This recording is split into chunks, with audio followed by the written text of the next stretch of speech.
국토 전체에 대해서 먼저 계획을 세웁니다. 계획으로서 먼저 우리나라 국토를 규제를 하고 그 다음에 뒤에 이용을 하는 것에 관한 규제를 다룬 법률, 이게 국토의 계획 및 이용에 관한 법률이죠. 그래서 맨 처음에 계획들이 나옵니다. 계획들. 그래서 첫 번째가 광역도시계획이죠.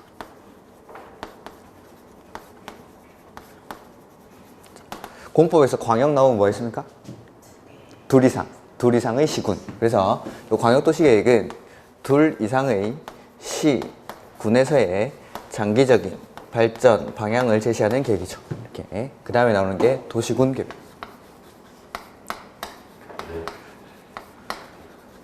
도시군 계획은 어디서 만들었었습니까? 관할에서. 그래서 관할 단위로 수립하는 계획이었죠. 특별시, 광역시, 특별자치시, 특별자치도, 시, 군을 하나의 단위로 해서 수립하는 계획이 도시군 계획. 그 다음에 도시군 계획은 다시 둘로 나뉘는데 첫 번째가 도시, 군, 기본 계획. 도시군 기본 계획은 관할에서 장기 발전 방향을 제시하는 계획이죠. 그 다음에 이 방향만 제시하는 계획은 추상적으로 만듭니까? 구체적으로 만듭니까? 추상적으로. 그래서 추상적인 계획들은 일반 국민에게 규제를 가할 수가 없으니까 이 기본 계획으로부터 지침을 받아서 구체화를 시키는 거죠. 이렇게 관할에서 구체화를 시킵니다. 자리가 좀 부족하니까. 관할에서 구체화시키는 계획. 기본 계획으로부터 지침을 받죠. 이게 계획 이름이 뭐였습니까? 네, 도시군 관리계획. 도시군 관리계획. 이렇게. 그래서 구체화한다라고 했기 때문에 구체화되는 내용들이 나오는 거죠. 자, 그게 이제 도시군 관리계획의 내용인데 첫 번째가 기억이 안 나시겠죠? 용도, 지역, 그 다음에 지구, 그 다음에 두 번째 용도, 구역. 이러한 것들을 지정하거나 변경하는 것에 관한 계획. 그 다음에 세 번째가 기반시설을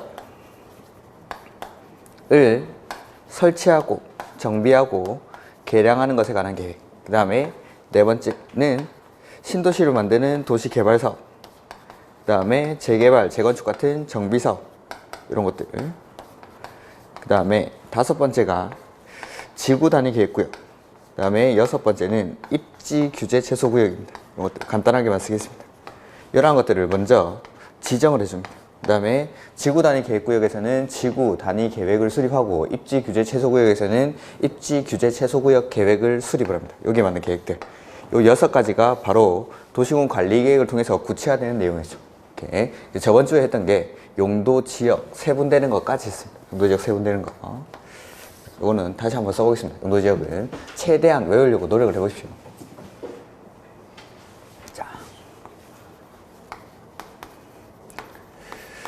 지역, 지구, 구역 이 세 단어 중에서 어떤 게 가장 넓은 개념이었습니까?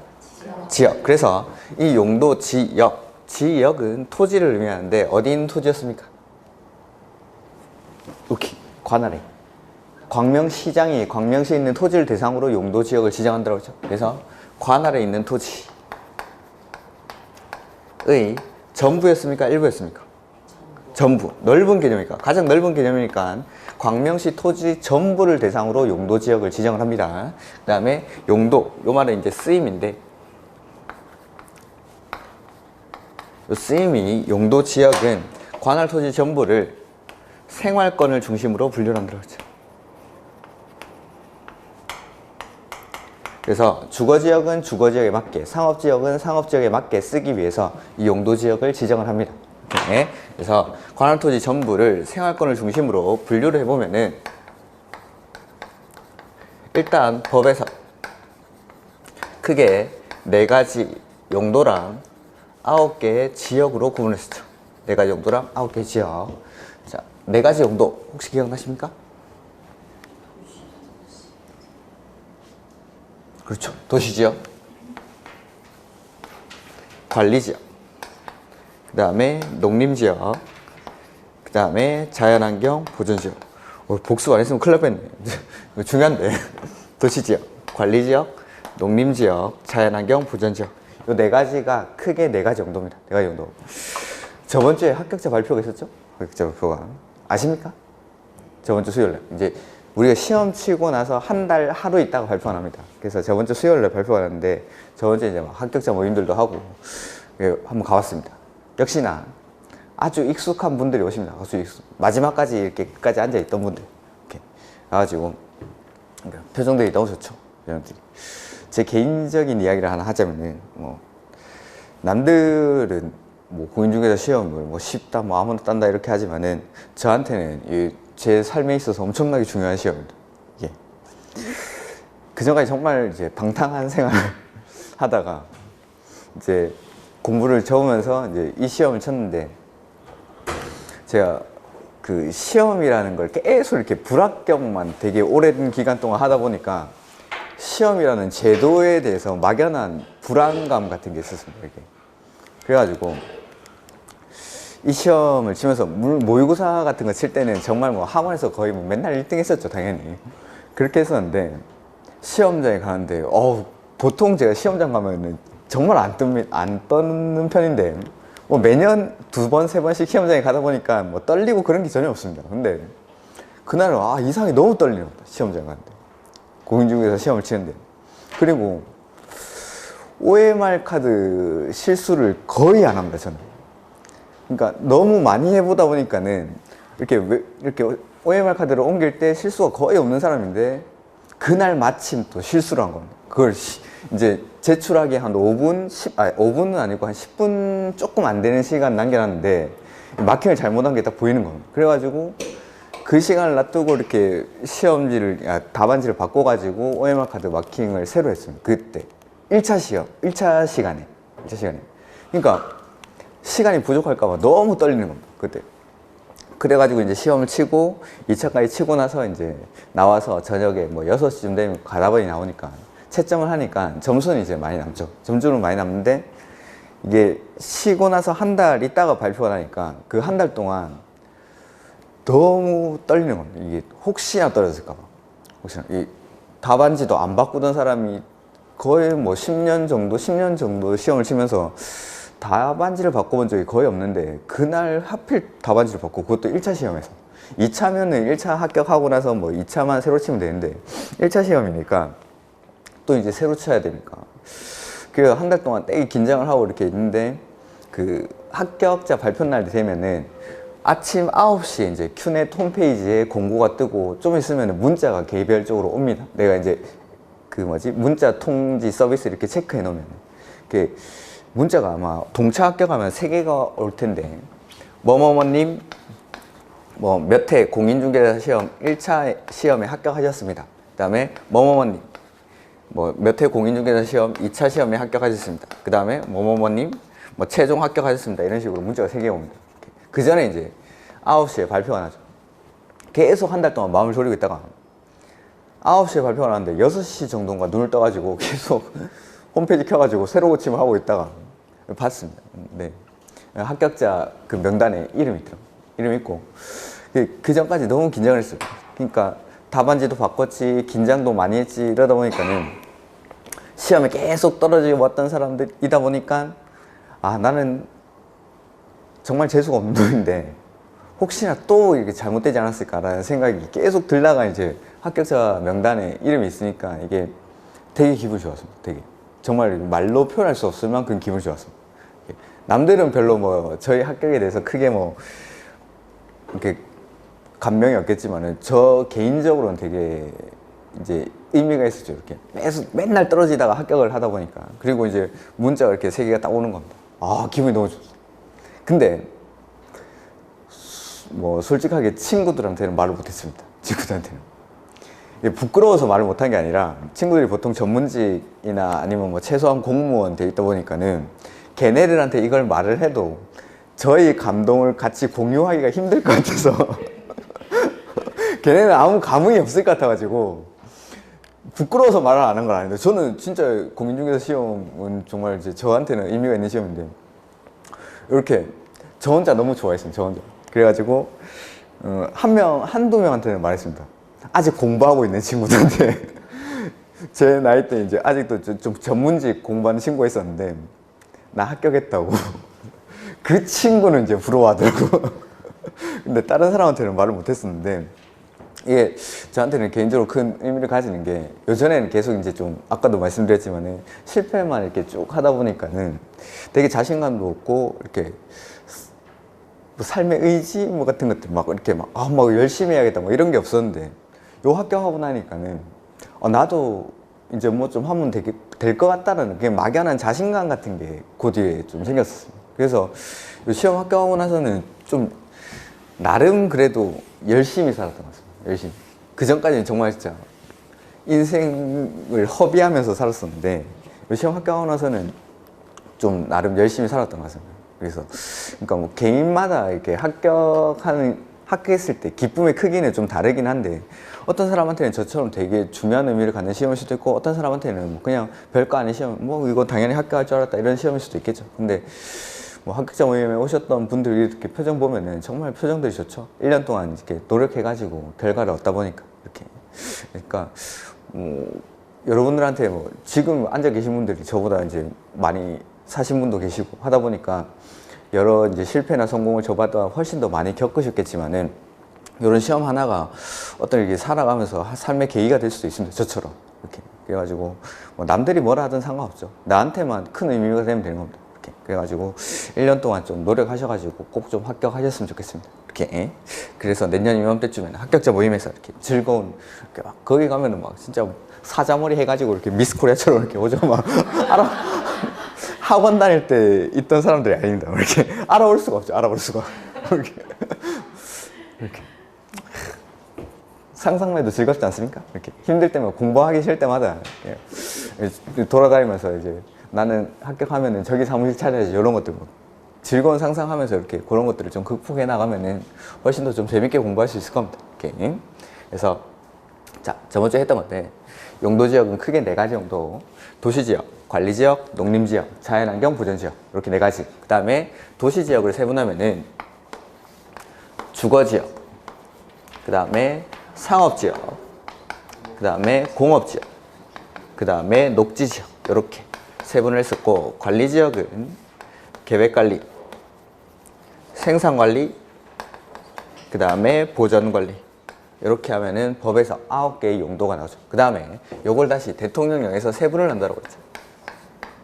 대통령령에서 21개의 용도지역으로 세분을 하는데 요거는 이제 쓰지 않고 그냥 한번 해보죠. 주거지역은 전용 주거지역, 일반 주거지역, 준주거지역으로 세분을 합니다. 전용, 일반, 준주거지역으로. 그 다음에 상업지역은 중심, 일반, 유통, 근린상업지역 이렇게. 그 다음에 공업지역은 주거지역은 똑같이 전용, 일반, 준공업지역. 그 다음에 녹지지역은 보전, 생산, 자연녹지 이렇게. 그 다음에 뭐 주거지역은 다시 전용 주거지역은 1종, 2종으로 세분하고 그 다음에 일반은 1종, 2종, 3종 이렇게 해가지고 총 21개의 용도지역이 나왔습니다. 이렇게. 그래서 각각의 용도지역의 법에 나오는 뭐 정의들도 중요한데 그것보다도 이 용도지역들이 우리 관내에서 어디에 위치하는지 이런 것들을 한번 보시고 그 다음에 이러한 지역들이 가지는 특징들을 머릿속에 기억하시는 게 훨씬 더 중요한 겁니다. 이렇게. 자. 저번주에 이제 세분되는 것까지 했는데 요 21개의 용도지역 우리 책에는 안 나옵니다. 지금 나오긴 나오는데 정의해 보면 용도지역 21개 이거 어떻게 지정할까요? 어떻게? 지정할 때 21개 용도지역을 지정할 때는 어떻게 지정할까요?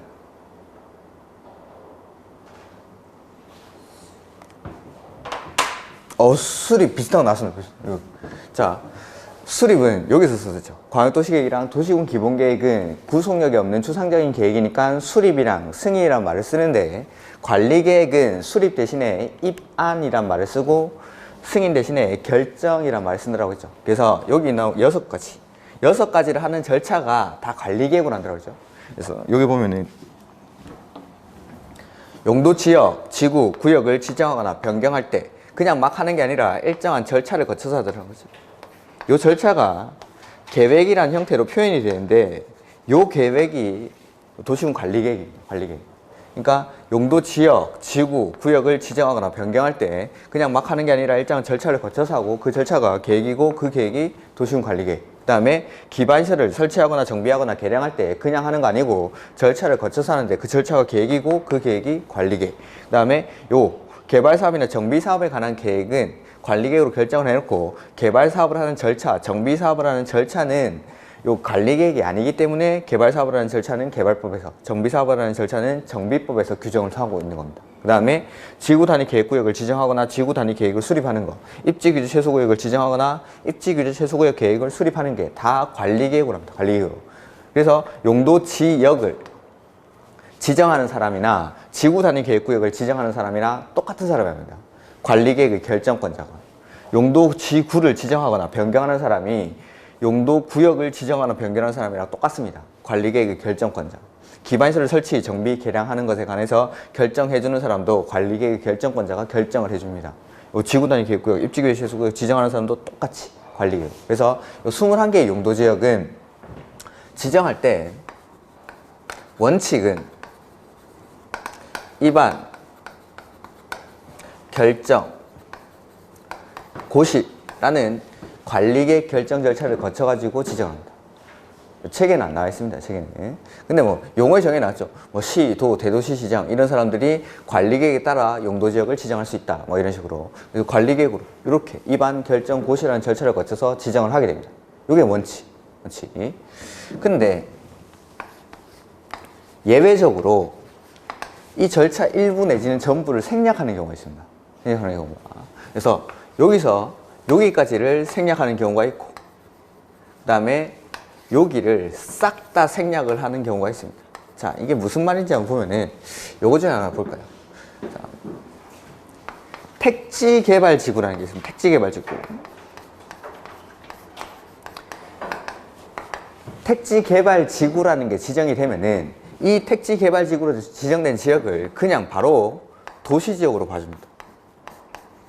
자, 도시지역은 용도지역이죠. 용도지역. 용도지역인데 이 도시지역을 원래 지정을 할 때는 입안, 결정, 고시라는 관리계획 절차를 거쳐야 됩니다. 관리계획을. 근데 택지개발지구로 지정되는 다른 법에 따라서 뭐 택지개발법 뭐 이런 법이 있겠죠. 그런 법에 따라서 택지개발지구가 지정이 되면은 여기를 관리계획, 입안, 결정, 고시라는 절차 하나도 안 거치고 그냥 바로 도시지역으로 지정된 걸로 간주를 해줍니다. 이런 것들. 이게 이제 특례입니다. 특례. 그래서 이런 것들은 좀 암기사항이기 때문에 우리 책에는 안 나와 있는 것 같은데 일단 뭐 요거 원칙을 설명드리려고. 그래서 용도지역을 지정할 때는 입안, 결정, 고시라는 관리계획 절차를 거쳐서 지정을 하게 됩니다. 이렇게 관리계획 절차를 거쳐가지고 저 21개의 용도지역이 지정이 됩니다. 이거. 그다음에 예외, 이런 특례 같은 것들은 제가 1, 2월 달에 암기사항이니까 이런 것들은 다시 설명해 드리겠습니다. 아무튼 요 중에서 뭐 어떠한 요건이 충족되면, 이 예외에 해당하는 요건이 충족되면은 관리계획 절차를 거치지 않고도 바로 용도지역이 지정된 걸로 보는 경우가 있다는 것 정도만 그냥 봐두시면 됩니다. 요게 이제 지정의 절차입니다. 지정의 절차. 21개 용도지역이 지정된 절차. 그 다음에 이 21개 용도지역, 이거 왜 지정할까요? 왜? 용도지역은 왜 지정할까요?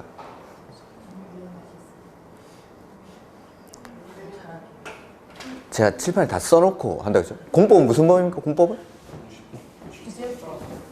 규제하려고.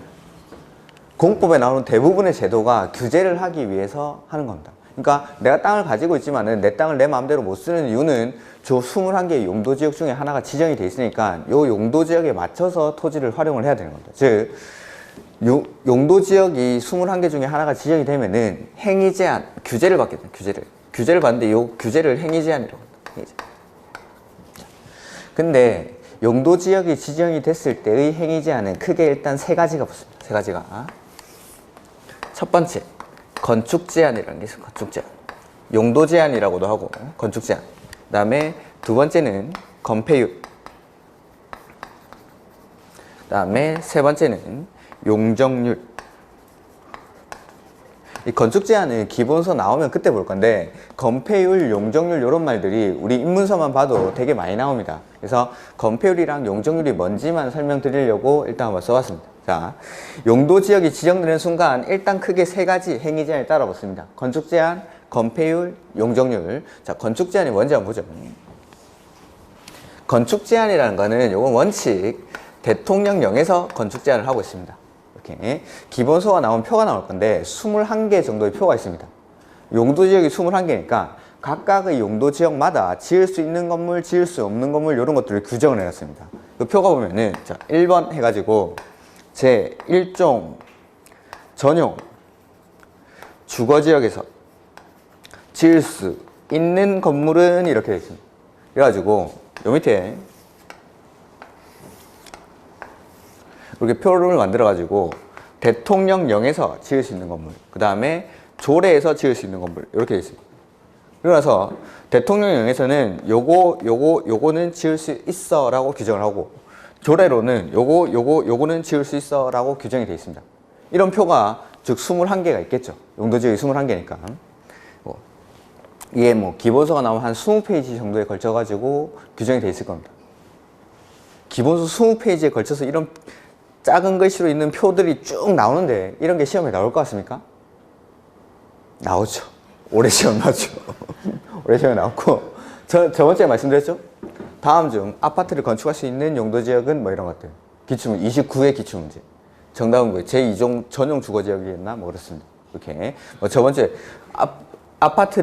주택을 절대 못 짓는 데가 딱 두 군데 있다고 그러죠.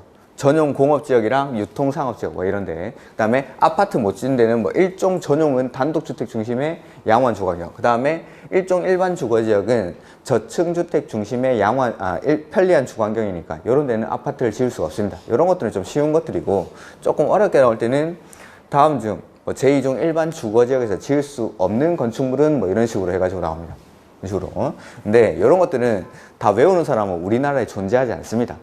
네, 외울 필요도 없고. 자, 왠지 한번 보면은 제1종 전용 주거지역에서 지을 수 있는 건축물을 해가지고 대통령령에서 지을 수 있는 건물을 규정을 했습니다. 몇 가지를. 그러면은 요거는 된다라고 하면은 다른 말로 하면 요거 빼고는 안 된다 이 말이죠. 여기도 마찬가지. 조례로 요거는 되는데 된다라고 해놨다 이 말은 요거 빼고는 안 된다 이 말입니다. 자, 대통령령은 우리나라 전체 공통적인 겁니까? 각 지자체마다 다릅니까? 공통적. 그래서 우리나라 어딜 가든지 제1종 전용 주거지역에서는 이 세 가지는 지을 수 있다 이 말입니다. 근데 여기서 대통령령에서는 안 되는데 각 지자체마다 조례로 우리 시에서는 요거까지도 괜찮게 해주겠다라고 규정을 하는 게 있습니다. 그래서 우리 이제 의뢰인들이 오겠죠. 사무실에 와가지고 내가 요양병원 하고 싶은데 건물 좀 알아봐줘 라고 합니다. 요양병원. 그럼 요양병원이 뭔지를 따는 뭐 의료시설인지 아니면은 격리병원인지 뭐 이런 것들부터 건물의 종류가 뭔지 구분해야 됩니다. 그 다음에 이런 것들이 들어갈 수 있는 용도지역을 찾아봅니다. 요양병원 같은 게 보면은 저 시골에도 있긴 한데 좀 공기 좋은데 이런데 보통 요새는 시내도 요양병원 되게 많이 들어가 있습니다. 그렇죠? 이렇게 상업지역 같은데 그러면은 일반 상업지역 같은 데서 이 요양병원을 본 것 같습니다. 그럼 요걸 찾아보는 거고, 그러면 이 표에 보면은 주거지역이 1종, 2종, 1, 2, 3종, 그 다음에 준주거지역, 그 다음에 중심상업지역, 일반상업지역 한 8번, 요 표에 8번 정도 가면 일반상업지역이 있을 겁니다. 그럼 일반상업지역에 여기 지을 수 있는 건물 내지는 지을 수 없는 건물이라고 돼 있을 겁니다. 상업지역은 거기서 지을 수 없는 건물에 병원이 있는지 찾아보면 됩니다. 여기 없으면은 지을 수 있다 이겁니다. 그런 식으로 해가지고 이 건축 제한 요거는 실무에 나가면은 정말 많이 쓰는 겁니다. 정말 많이 쓰는데 조례집 이걸 항상 보셔야 됩니다. 중개를 할 때. 그러니까 내 목적은 주유소를 지으러 와요. 주유소. 내가 주유소 하고 싶은데 이 주유소 할 땅을 좀 알아봐 달라는 겁니다. 근데 주유소가 안 되는 땅을 막 중개해주고 이러면은 바로 사고 터지는 거죠. 이렇게. 그래서 이런 표들은 나중에 기본서가 나오면은 좀 더 자세하게 보는 방법 같은 것들은 말씀을 드릴 겁니다. 근데 어차피 외울 필요는 없습니다. 이거는 외울 필요는 없고 조례로 다 결정을 하는 거기 때문에 마지막으로는 이 보는 방법만 아시면 되는데 일단 의뢰인들이 왔을 때 어떤 건물 찾아줘, 어떤 땅 좀 찾아줘 할 때 적용되는 게 요겁니다. 건축 제한. 그래서 각각의 용도 지역마다 지을 수 있는 건물이 있고 지을 수 없는 건물이 있는데 그런 것들을 다 요걸 찾아보셔야 된다. 이렇게. 그게 이제 건축 제한이라는 겁니다. 건축 제한. 그래서 각각의 용도 지역마다 지을 수 있는 건물, 지을 수 없는 건물 요걸 구분해 놓은 거. 용도를 제한하는 용도를. 그래서 이거 건축 제한이라고 부릅니다. 건축 제한. 첫 번째. 그래서 용도 지역이 지정되면은 일단 건축 제한합니다. 건축 제한. 그다음 두 번째가 건폐율. 건폐율은 뭐 우리 식은 안 나왔지만은 율이니까 이 퍼센트입니다. 퍼센트. 대지 면적 분의 건축 면적에다가 퍼센트니까 여기 곱하기 100을 해줍니다. 그러면 이 건폐율이 나옵니다. 건폐율. 그 다음에 용적률은 대지 면적 분의 연면적입니다. 연면적. 연면적이라는 거는 각 층 바닥 면적의 합계. 요걸 연면적이라고 합니다. 여기다가 역시 률 붙어 있으니까 곱하기 100을 해주면 퍼센트가 나오겠죠. 이렇게. 자, 대지 면적, 건축 면적, 연면적 이런 것들은 건축법상 개념이기 때문에 지금은 모르셔도 됩니다. 지금은 뭐 대지 면적은 당연히 땅 면적이죠. 땅. 자, 건물이 지어지는 토지, 이걸 이제 대지라고 하는데 대지 면적에다가 건폐율은 한자로 풀이를 하면은 세울 건자에 덮을 패자를 씁니다. 즉 대지 면적 분의 건축 면적이니까 건축 면적이라는 건 건물 딱 잘라가지고 위에서 봤을 때 건물의 수평 투영 면적 요거를 건축 면적이라고 합니다. 잘랐을 때. 자, 대지 면적 분의 건축 면적이니까 건물을 세워가지고 덮여지는 비율을 건폐율이라고 합니다. 건물을 직접 세워가지고 세울 건자에 덮을 패자를 쓰니까 얼마나 덮여지는지 이게 건폐율입니다. 대지 중에서 얼마나 덮는지. 자, 건폐율을 50%라고 가정을 하면은 대지 중에서 절반까지는 건물을 지어서 덮을 수 있고 나머지는 비워두라 이 말입니다. 꼭 50%로 지어야 되는 건 아니고 50%까지 지을 수 있다 이 말입니다. 40% 지어도 되고 30% 지어도 되고 이렇게. 대신에 50%는 넘으면 안 됩니다. 이게 건폐율. 그래서 내가 직접 건물을 지어가지고 대지 중에서 얼마나 덮을 수 있는지 이게 건폐율입니다. 건폐율. 그러면은 건폐율이 100%가 있을까요? 없을까요? 최소한의 요 빈 공간을 확보하기 위해서 건폐율이라는 게 존재하기 때문에 100%는 존재하지 않고 가장 큰 게 요 상업지역 중에 중심 상업지역 같은 경우에는 법에서 대통령령에서는 90%까지 쓸 수 있게 해줍니다. 90%까지. 그러니까 10%만 비워두면 된다는 거죠. 상업지역 이런 것들은 땅값이 비싼 거죠. 내가 똑같은 면적을 사도 주거지역에서는 뭐 40%, 50% 쓰면은 여기는 90%까지 쓸 수 있습니다. 물론 실제 조례를 보면은 90%까지 주는 데는 거의 없습니다. 이렇게. 그래서 상업지역에 보면 건물들이 따닥따닥 붙어 있는 겁니다. 떨어지는 공간들이 작죠. 이렇게. 그게 이제 건폐율. 그 다음에 용적률이라는 거는 이게 용자가 얼굴 용자인데 이 용자인데 이게 얼굴 용자입니다. 얼굴 용자. 근데 이게 용량을 뜻해요. 용량. 여기서는 용량을 뜻하는 건데 적자가 쌓을 적자를 씁니다. 쌓을 적자. 그래서 쌓이는 용량을 말하는 거예요. 쌓이는 용량. 얼마나 쌓을 수 있는지. 자, 그 다음에 뭐 연면적이라는 말이 나오는데 연면적은 가로 열고 각 층 바닥 면적의 합계라고 제가 써놨죠. 각 층 바닥 면적 합계. 자, 1층의 바닥 면적, 2층의 바닥 면적, 3층의 바닥 면적, 4층의 바닥 면적을 다 더하면은 이게 연면적입니다. 우리가 재복구 같은 거 할 때 재복구 뉴스 같은 거 보면은 이번 재해 태풍 뭘로 인해 가지고 이번 재해에 동원된 인원이 연 1000명이다. 연 인원이 1000명이다. 뭐 이런 식으로 표현을 하죠. 연 인원이 1000명이다. 그때 이 연자가 1년 할 때 2연자입니까? 아니면은 어떤 의미를 가지는 겁니까? 1년 할 때 연자는 아니겠죠. 재복구에 동원된 연 인원이 얼마다. 이렇게 발표를 하면은 그때 이 연자가 요 연자랑 똑같은 연자인데 이을 연자를 씁니다. 이을 연자. 총 인원을 말하는 거예요. 총 인원. 그러니까 재복구, 태풍 몇 호로 인해서 재복구에 동원된 연 인원이 1000명이다 하면은 그 총 인원을 말하는 거예요. 그러니까 연 면적이라는 거는 총 바닥 면적의 합계를 연 면적이라고 합니다. 1층의 바닥 면적, 2층의 바닥 면적, 3층의 바닥 면적, 4층의 바닥 면적. 자, 이 면적 개념들은 건축법에 가면 다 나오니까 그때 보셔도 되는데 이 본문에 건폐율, 용적률이 여러 번 나와가지고 이런 것들 보여드리려고. 자, 4층짜리 건물을 한번 지어보죠.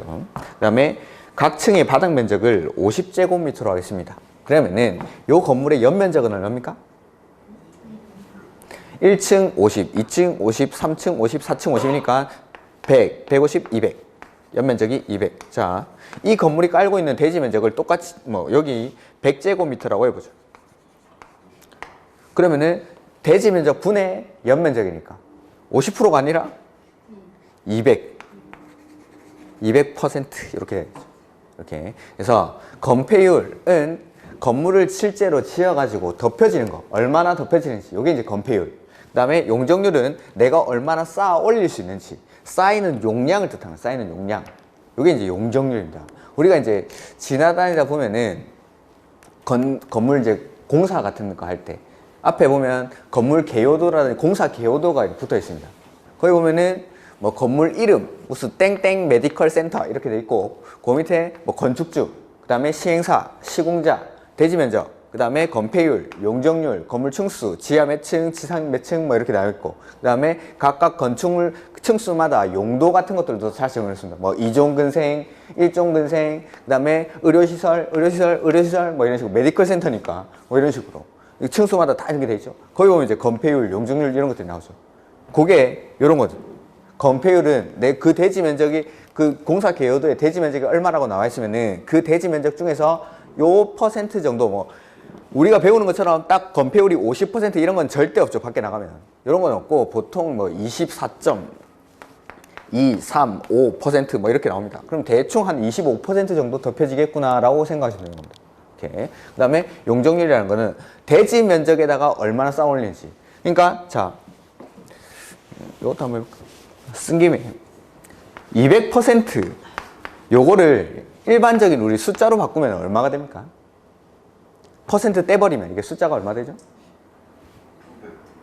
2배. 곱하기 2가 200%죠. 2. 300%는? 3. 350%는? 3.5. 1000%는? 10. 이런 게 빨빨 돼야 학개론을 잘할 수 있는데 이게 어려우신 분들은 학개론이 정말 어려운데 요거 진짜 친절하죠. 학개론까지 이렇게. 그러니까 자 요걸 다시 한번 해보면은 율이 퍼센트니까 만약에 용적률을 200%로 해보죠. 대지 면적이 100이라고 가정을 하면은 요거 바꿔서 이렇게 곱할 때는 바꿔서 이렇게 곱하고 이렇게 곱하면 되죠. 이렇게. 그래서 100의 대지 면적에다가 용적률 200%, 즉 2배, 대지 면적의 2배를 위로 쌓아 올릴 수 있다 이 말입니다. 위로 쌓아 올릴 수 있다. 곱해보면 대지 면적의 2배, 200%면 300%면 대지 면적의 3배만큼을 위로 쌓아 올릴 수 있다. 그 다음에 1000%면 대지 면적의 10배만큼을 위로 쌓아 올릴 수 있다 이 말입니다. 쌓이는 용량이 대지 면적의 몇 배가 되느냐 이게 용적률입니다. 용적률. 그래서 그런 공사 개요도를 보고 이렇게 건폐율이나 용적률 같은 거 대충 보면은 건물이 이렇게 지어져 있구나라는 규모 같은 게 대략적으로 이렇게 나오게 됩니다. 이렇게. 요게 이제 건폐율, 용적률. 말 의미만 기억하십시오. 말 의미만. 그래서 이 21개의 용도 지역마다 각각의 건폐율과 용적률이 있습니다. 표가 나올 건데 그런 것도 또 암기를 해야 돼요. 나중에 1, 2월달 되면. 그러니까 지금 요 분류라도 기억을 하시라고. 분류라도. 그래서 용도 지역. 저번 주에 했지만 또 한 이유가 용도 지역 분류되는 거는 좀 기억을 하셔야 됩니다. 그래야 뒤에 1, 2월달 가면은 여기 원칙은 이렇게 하는데 예외하는 거. 요 설명을 드리겠죠. 그 다음에 여기 행위 제한에도 건폐율, 용적률 21개 용도 지역마다 건폐율, 용적률 최대 한도가 다 있습니다. 그거를 외워야 됩니다. 이걸 외워놔야 요 다음 게 있죠. 다음 게. 그래서 이 용도 지역의 분류는 조금 빨리 기억을 해주시는 게 좋습니다. 이렇게. 그래서 용도 지역. 일단 보면은 자, 다시 한번 보면 용도 지역은 관할 토지 전부에다가 지정하죠. 전부에다가. 근데 생활권을 중심으로 관할 토지 전부를 분류해서 쓰기 위해서 용도 지역이란 걸 지정합니다. 자, 용도 지역은 저번 주에 중복이 됐었습니까? 안 됐습니까? 중복이 안 됐죠. 하나의 토지에는 하나의 생활권만 형성이 돼야 되니까 주거지역 플러스 상업지역 이런 거는 있을 수가 없다고 했죠. 주거지역 플러스 공업지역 이런 거 안 되고. 그래서 하나의 토지에는 하나의 생활권만 형성이 돼야 되니까 중복해서 지정할 수가 없다라고 했고, 이 분류는 첫 번째 4가지 용도가 도시지역, 관리지역, 농림지역, 자연환경 보전지역 이렇게 일단 분류를 합니다. 도시지역, 관리지역, 농림지역, 자연환경 보전지역 이런 것도 뭐 페이지는 154 뭐 이런 데 나오죠. 153페이지부터 해서 154페이지까지 분류만 기억하시면 분류만. 또 뒤에 것들은 다 설명을 따로 드릴 거니까 1, 2월 달에. 그 다음에 도시지역은 다시 주거지역, 상업지역, 공업지역, 녹지지역 이렇게 주거지역, 상업지역, 공업지역, 녹지지역.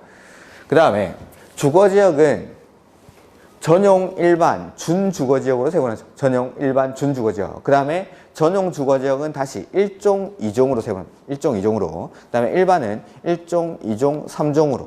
이렇게. 그 다음에 준주거지역까지. 그 다음에 상업지역은 중심, 일반, 유통, 근린상업지역. 이렇게. 그 다음에 공업지역은 전용, 일반, 준공업지역. 그 다음에 녹지지역은 보전, 생산, 자연녹지. 이렇게. 그 다음에 관리지역은 계획, 생산, 보전관리 이렇게 구분했는데 계획관리는 도시지역으로 편입이 예상되는 지역에 지정하는 거죠. 도시지역으로 편입이 예상되는 지역. 그 다음에 생산관리나 보전관리는 농림지역이나 자연환경 보전지역이 되려고 지정하는 게 아니라 농림지역과 자연환경 보전지역을 잘 보전하기 위해서 계란의 껍질처럼 밖에서 농림지역과 자연환경 보전지역을 잘 보호하는데 이런 데가 생산관리나 보전관리 지역이라고 했습니다. 이렇게. 그 다음에 농림, 자연환경 보전지역. 요 21개의 용도지역을 지정할 때는 원칙 관리계획으로 지정을 합니다. 그 다음에 이렇게 관리계획 절차를 거쳐서 21개의 용도지역이 지정되고 나면은 규제를 합니다. 규제를. 그 규제의 형태가 크게 세 가지. 건축제한, 건폐율, 용적률. 건축제한은 각각의 용도지역마다 지을 수 있는 건물, 없는 건물 이런 것들. 건물의 용도를 구분을 했습니다. 용도를 제한합니다. 그 다음에 두 번째는 건폐율. 건물을 대지 중에서 얼마나 건물을 지어서 덮을 수 있는지. 이게 건폐율. 그 다음에 용적률은 대지 면적의 몇 배만큼을 내가 위로 쌓아 올릴 수 있는지. 이게 용적률입니다. 용적률. 이렇게. 그래서 건폐율, 용적률. 말 의미만 기억하십니다. 건폐율은 얼마나 덮이는지. 용적률은 얼마나 쌓아 올리는지. 이렇게. 이런 것들이 본문에 가끔 나오기 때문에 제가 건폐율이랑 용적률 요거 말씀드리려고 요까지 설명을 드린 겁니다. 이렇게. 요게 이제 용도 지역입니다. 용도 지역. 뭐 물론 요거보다 훨씬 더 많이 해야 되지만 일단은 분류만 기억하시면 돼요. 분류만. 요만. 이게 용도 지역. 그 다음에 두 번째가 이제 첫 번째 이제 요걸 하는 순서대로 이제 하는 건데 요거. 그래서 용도 지역 했으니까 그 다음에 이제 용도 지구가 나오죠. 용도 지구. 그 뒤에 보시면은 용도 지구. 그 미지정 미세분 지역에서의 행위제한 이런 건 너무 쉬운 거니까 1, 2월 달에 하면 됩니다. 그거는 놔두시고 156페이지 용도 지구.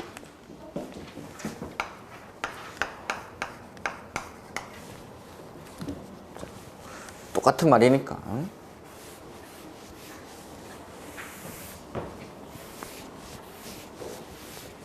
자, 용도 지구. 용도 지역이랑 마찬가지로 용도 지구도 용도란 말이랑 지구란 말이 결합이 되어 있죠. 지구 역시 토지일까요? 건물일까요? 국계법이 토지에 관한 공법이니까 지구도 토지입니다. 토지. 이것도 어디 있는 토지일까요? 관할에 있는 토지겠죠. 관리계획으로 구체화된 내용 중에 용도지구가 있으니까 광명시장이 광명시에 있는 토지를 대상으로 이 용도지구를 지정합니다. 근데 지역이 가장 넓은 개념이라서 용도지역은 관할토지 전부에 지정을 하는데 지구나 구역은 지역보다는 좁은 개념이니까 용도지구는 관할토지 전부에 지정할까요? 일부에 지정할까요? 쉽죠? 이게 공법인데. 어려운 게 아니거든요. 지역이 가장 넓은 개념이니까 관할토지 전부에 지정하고 지구는 지역보다는 좁은 개념이기 때문에 지구나 구역은 관할토지 일부에다가 지정합니다. 일부에다가. 그 다음에 이 용도란 말은 쓰임인데 이 쓰임은 용도 지역 같은 경우에는 되게 추상적으로 써져 있었는데 용도 지구의 쓰임은 책에 나옵니다. 그 법 정의 156페이지 정의를 한번 읽어보죠. 용도지구란 토지의 이용 및 건축물의 용도, 건폐율, 용적률, 높이 등에 대한 용도지역의 제한을 강화하거나 완화하여 적용함으로써 용도지역의 기능을 증진시키고 경관, 안전 등을 도모하기 위해서 관리계획으로 결정하는 지역을 말한다. 역시 용도지구도 관리계획으로 지정을 하겠죠. 자, 지금 읽은 것 중에 가장 중요한 말을 한번 찾아보시죠.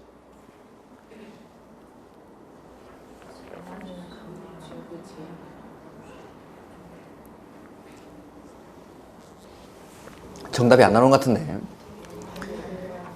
용도지역의 기능 증진입니다. 기능 증진. 그게 용도지구의 쓰임입니다.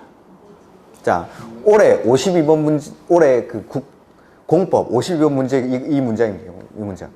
요 문장에다가 괄호 2개 해놓고 빈칸 놓는 거. 그게 52번 문제였습니다. 제가 작년에도 필기를 이렇게 똑같이 합니다. 시험 끝날 때까지 필기도 똑같이 합니다. 용도지구의 쓰임은 용도 지역의 기능 증진. 이 용도 지역에다가 갈아놓고 여기 뭐 들어가는지 이게 올해 문제였습니다. 네. 즉 용도 지역의 기능 증진을 위해서 사용되는 거니까 다른 말로 하면 용도 지구는 용도 지역을 도와주는 역할을 합니다. 도와주는 역할. 용도 지역이 제 기능을 발휘를 못하면은 그걸 도와주기 위해서 용도 지구라는 애가 사용이 되는 겁니다. 용도 지구는. 자, 그러면은 용도 지구는 용도 지역 위에만 지정을 합니까? 용도 지역이 없으면 용도 지구는 있을 필요가 없습니까? 네, 네. 그렇죠. 용도 지구는 지역을 도와주기 위해서 투입이 되는 거니까 지역이 없으면 지구는 있을 필요가 없는 거죠. 그렇죠. 지역을 전제로 하는 겁니다. 지구는. 그러면은 지역이랑 지구는 항상 붙어 다닐까요? 네, 그래서 여기 1번에 지역, 지구를 이렇게 붙여 써놨죠. 구역은 떨어뜨려 써놓고 지역, 지구는 붙여 써놓은 게 얘네는 맨날 같이 다니니까 신기하지 않습니까? 너무? 이런 걸 보면서 이런 걸 찾을 때마다 너무 막 감동스러운데? 이런 거 하나하나가 정말 감동스러운 건데 이게 법 만드는 사람들이 그냥 만드는 게 아니라 지역이랑 지구는 맨날 붙어 다니는 거니까 지구는 지역 위에다가 지정을 하는 거니까 1번, 2번을 같이 써놓고 구역은 따로 다니는 겁니다. 그러니까 따로 써놓고 이렇게. 그래서 지구는 지역을 전제로 하는 겁니다. 지역이 기능이 떨어져 있을 때 그걸 도와주기 위해서. 자, 대통령 옆에 비서가 한 명 있습니까? 여러 명 있습니까? 대통령 옆에 비서가 각부 장관들부터 해가지고 각종 무슨 비서, 경호실장, 무슨 여러 실장들이 되게 많죠? 비서. 이게 비서 같은 역할을 하는 거예요. 용도지구는. 예를 들자면 비서는 꼭 한 명 있어야 됩니까? 돈만 많으면 여러 명 둬도 됩니까? 그렇죠. 그 다음에 이 용도지구는 용도지역의 보약 같은 역할을 합니다. 보약 같은 역할. 우리 이제 집에서 공부한다 그러죠? 공부한다 하면은 일단은 뭐 센트륨 이런 종합 비타민 같은 거 일단부터 하나 먹고 시작합니다. 그래야 체력이 떨어질 수 있으니까. 근데 이제 3월, 4월 되고 이렇게 환절기가 되면은 체력이 많이 떨어지면서 이 종합 비타민 갖고는 안 됩니다. 그럼 뭐 해야 됩니까? 보약 한 재 심어야죠. 보약. 이 보약 한 재 지어 먹고 이제 더운 여름을 버텨내야 되는 겁니다. 근데 이제 시험에 임박하니까는 체력이 급격하게 떨어집니다. 그때 이제 또 어떻게 해야 됩니까? 한 달에 10만 원씩 하는 공진단 먹어가면서 그렇게 공부를 해요.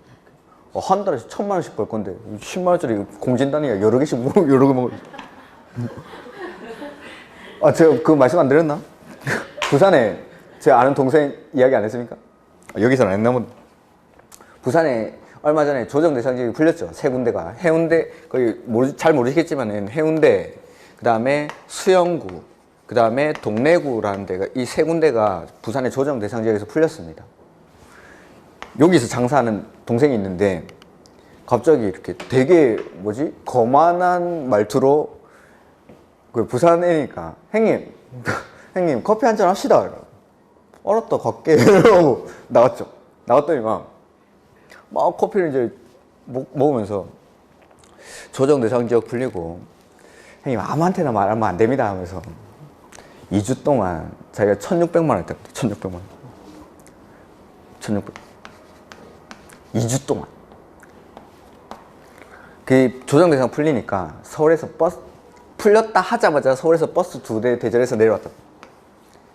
서울에서. 쇼핑하러 오시는 거죠, 이런 분들은.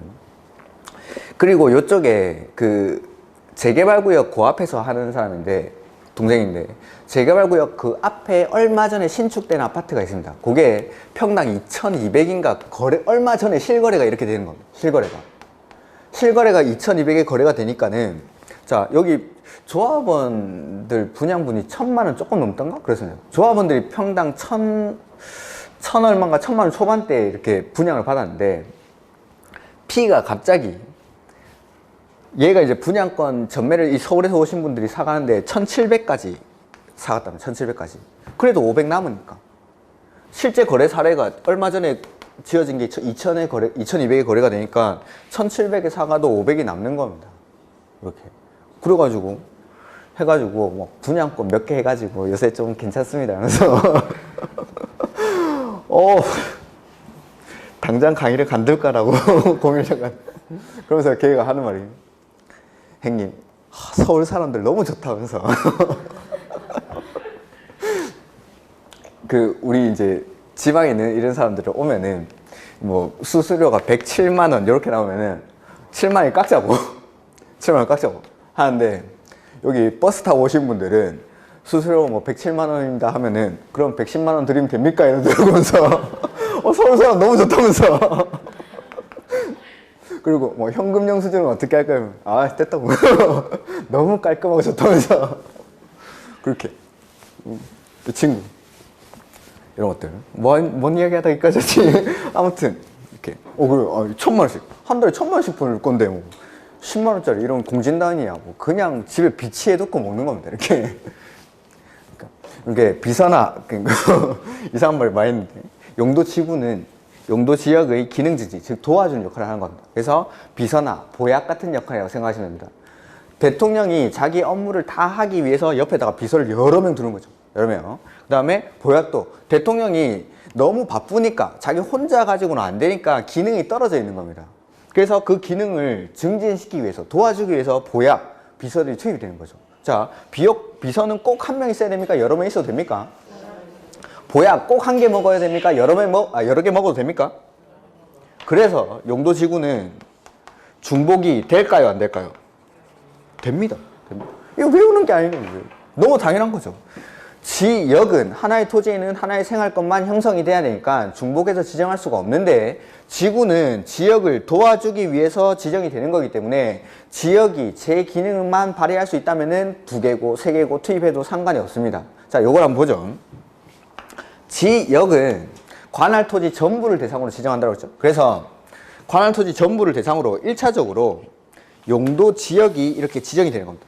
여기는 주거지역, 여기는 상업지역, 여기는 공업지역 이런 식으로 1차적으로 관할 토지 전부의 용도 지역을 지정해 놓죠. 근데 여기 주거지역의 기능이 이게 떨어져 있는 겁니다. 주거지역의 기능이 떨어져 있을 때 그때 투입되는 게 뭡니까? 지구. 그래서 떨어져 있는 주거지역의 기능을 끌어올리기 위해서 지역은 관할 토지 전부에 지정을 하는 건데 지구는 떨어져 있는 이 부분에만 주거지역을 도와주기 위해서 1번 용도지구가 투입이 됩니다. 기능이 안 올라가죠? 2번 용도지구가 투입이 됩니다. 이거 안 되죠? 3번 용도지구가 투입이 됩니다. 물론 이렇게까지는 잘 지정을 안 하는데 이렇게 중복해서 지정할 수가 있다는 겁니다. 이 떨어져 있는 기능만 끌어올릴 수 있다면 이게 용도지구입니다. 자, 그래서 학문적으로는 이 용도지역은 1차적 평면적 규제라는 말을 씁니다. 맞죠? 1차적으로 용도지역은 무조건 지정이 되는 거니까. 그 다음에 어떠한 토지에든 다 용도지역은 지정되는 거니까 1차적 평면적 규제 이런 말을 쓰고 용도지구는 지역 위에 지정하는 거니까 2차적 수직적 규제 이런 말을 씁니다. 이렇게 그래서 관할 토지 전부를 대상으로 지역을 먼저 지정을 해놓고 그 위에다가 지구들을 하나, 2개, 3개 이렇게 막 투입을 하는 겁니다. 그래서 지역의 기능 증진을 위해서 즉 도와주는 역할을 하는 게 지구입니다. 지구. 그래서 비서나 보약 같은 역할을 하는 거기 때문에 중복해서 지정할 수가 있다는 거. 이렇게. 그래서 관할 토지 전부의 용도 지역이 1차적으로 지정되고 나서 그 중에서 기능이 떨어져 있는 요 부분에만 그걸 도와주기 위해서 지정되는 게 용도지구입니다. 용도지구. 자, 역시 이것도 분류가 되겠죠. 관할 토지 일부를 쓰임에 따라서 분류를 합니다.